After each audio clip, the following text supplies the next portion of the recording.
Spurs, you don't have to do this. We we don't have to do this.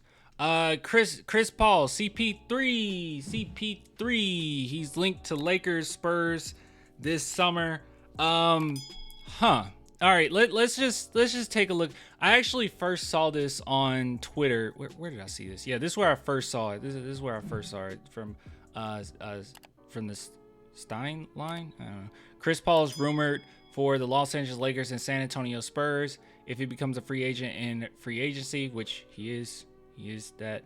These two teams would be the favorites to acquire his services. His long-standing friendship with LeBron James, in addition to his desire to stay in Los Angeles, would be decisive points for a possible move to the Lakers. On the other hand, the Texans are looking for a veteran point guard on the market, according to multiple sources. Paul fits the description.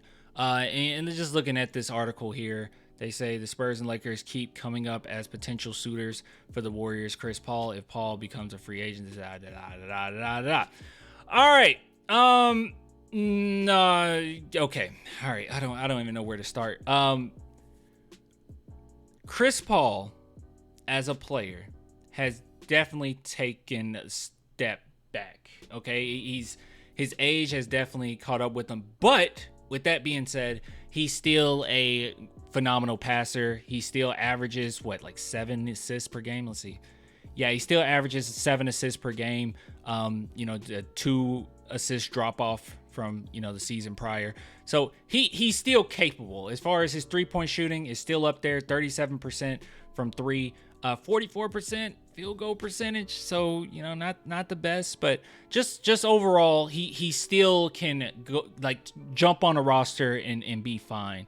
I just don't necessarily know. Now we know for a fact his salary is not going to be crazy. So I'm not necessarily worried about the Spurs spending a ton of money on Chris Paul. I don't think that that'll be the case.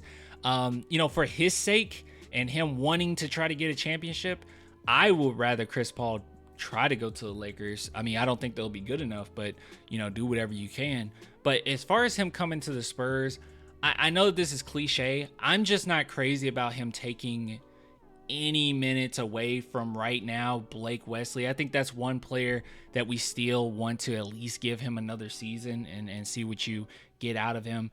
Also, with the rumors of the Spurs going after Darius Garland, them being interested in Dillingham, I just don't necessarily see where Chris Paul would fit. I mean, even the Trae Young stuff, I just don't see it. But it's not impossible. It's not something where if it happened, I will be super angry or super upset. I think it'll be fine.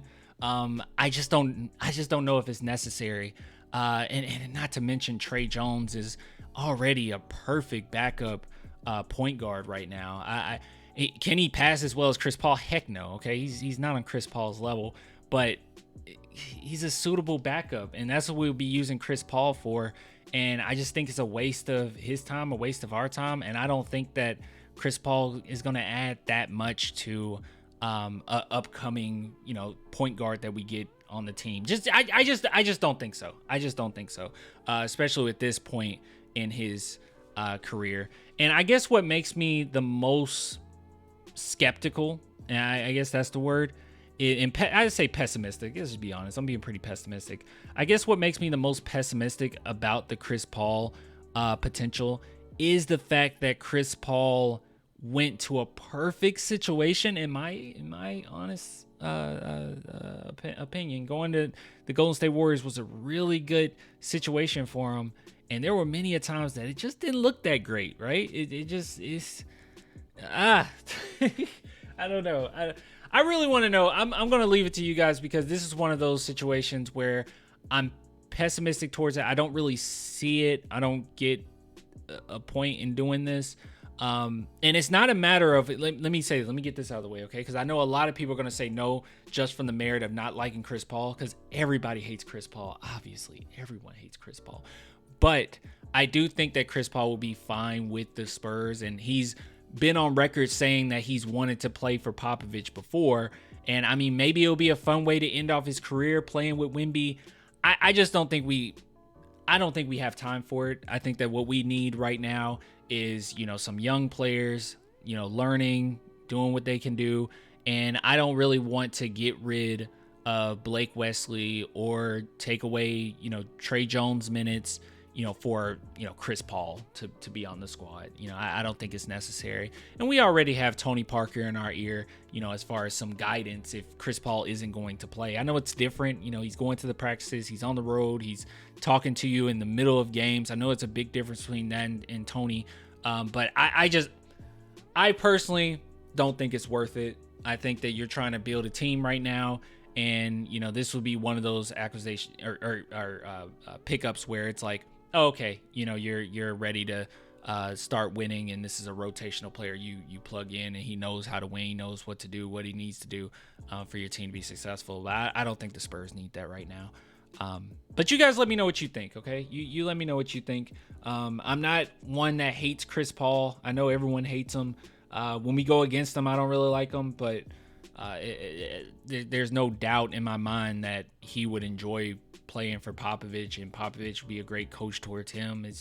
It's just one of those things, man. I'm just a little pessimistic, so I just want to know what you guys think about it. So anyways, I'll give it to you later. Big shout out to BetUS, actually. Big shout out to BetUS for sponsoring this video.